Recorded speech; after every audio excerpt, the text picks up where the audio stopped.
I want you guys to think about the future and ask yourself, do you want safe communities?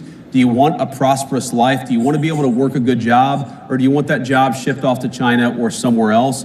We're fighting for you every single day. We want you to help fight for us because we've got to win. Not just the policy battles of the next couple of months. We've got to win the midterm elections in a couple of years. We need you. We recognize that we need you, and we're fighting for you every single day.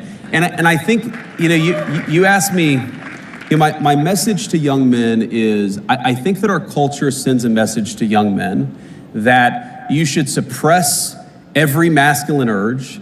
You should try to cast aside your family. You should try to suppress what makes you a young man in the first place. And I think that my message to young men is, don't allow this broken culture to send you a message that you're a bad person because you're a man, because you like to tell a joke, because you like to have a beer with your friends, or because you're competitive. It's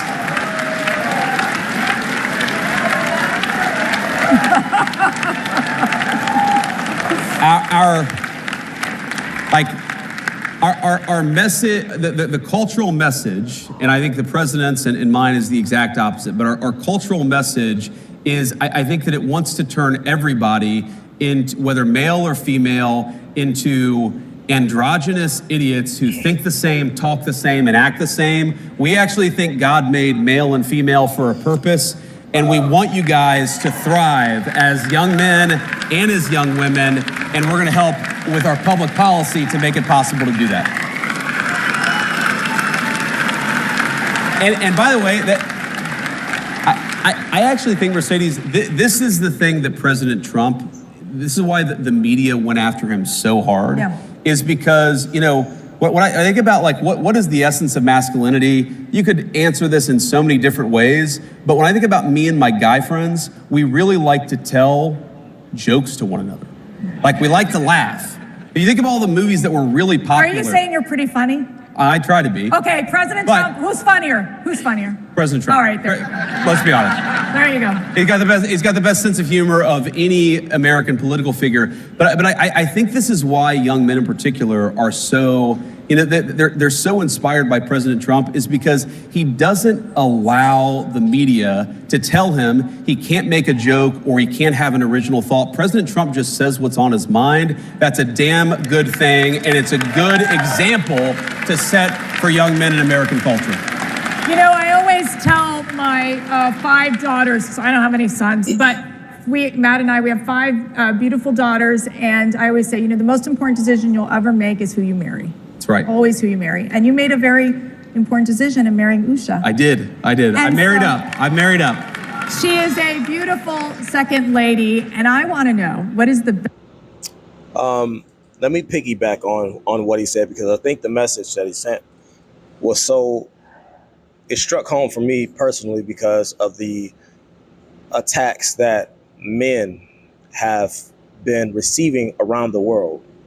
Not just, and this isn't just a white or black thing. It's an all-encompassing thing for men. I think masculinity has been attacked. I'm not even saying I know. It is a fact that masculinity, for the most part, has been attacked over the past couple of years. And the sentiment that a man should not be a man, and that we need to hide ourselves, and we need to retreat into the shadows, and we need to cast away all the things that make us who we are as a species. All of those things have been brought to the forefront mostly by feminists and the feminist movement that the world has supported. And unfortunately, when you have feminist movements, you will also get some of the weak ass men that aren't able to support or stand their ground, and they'll run behind the feminists. Even if the feminist is their wife, they'll run behind them and stand behind them like, oh, yes, she's right. Whatever the wife says, happy wife, happy life, that bullshit, right? And so it's so refreshing. Let me say this, man.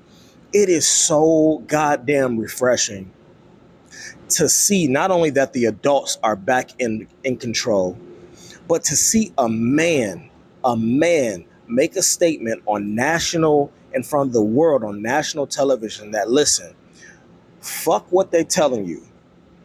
Being a man is powerful, and it's something that we need to embrace. Especially, we need our young men to. We always get this. We always have this thing now, right? That all the women are asking where the men are.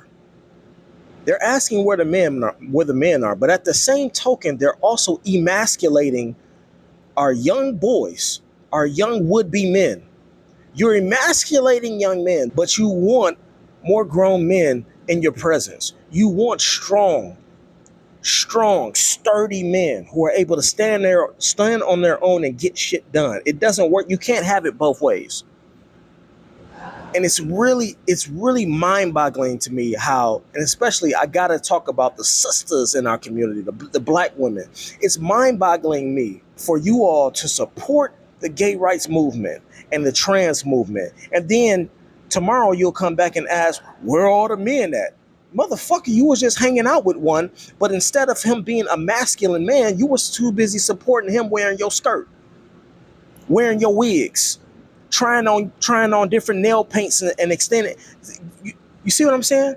There's a clear attack on masculinity, and it's so refreshing to see somebody stand up and say, hey, listen, no, being a man is powerful, and we should take pride in being a man, especially our young men, because all too often now these days, it seems like everybody and every agenda is trying to get them to not be a strong man.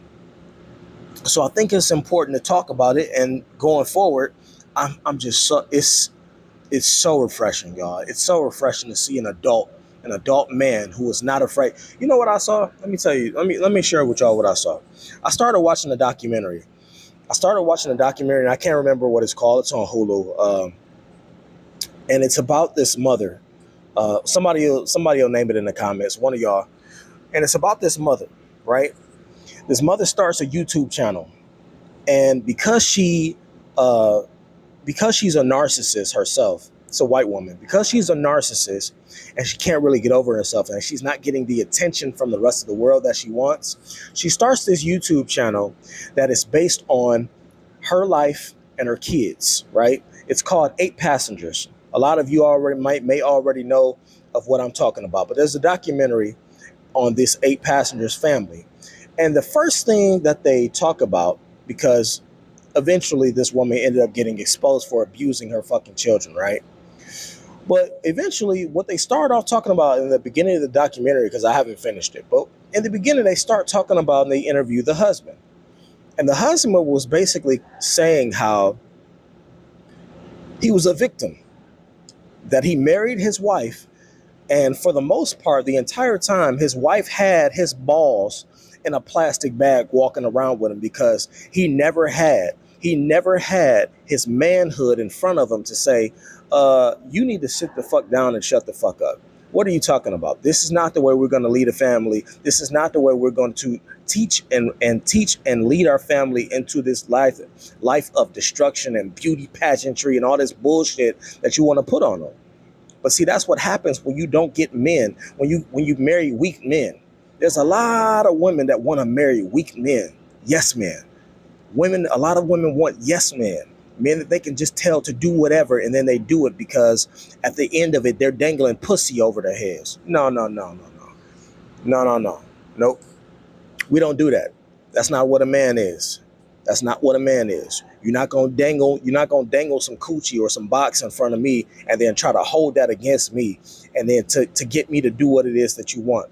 No. We got to get away from that. So I think it's encouraging. It's encouraging to see JD Vance come out and to tell our young children, our young boys, listen, don't apologize for being a boy. Don't apologize for being a man. Don't apologize for having masculine thoughts. Don't apologize for joking with your buddies. Don't apologize for doing manly things and boyish things. That's who you are. At the end of the day, that's the essence of who you are. Men built this fucking country. And if we didn't have men to build it, where the fuck would we be?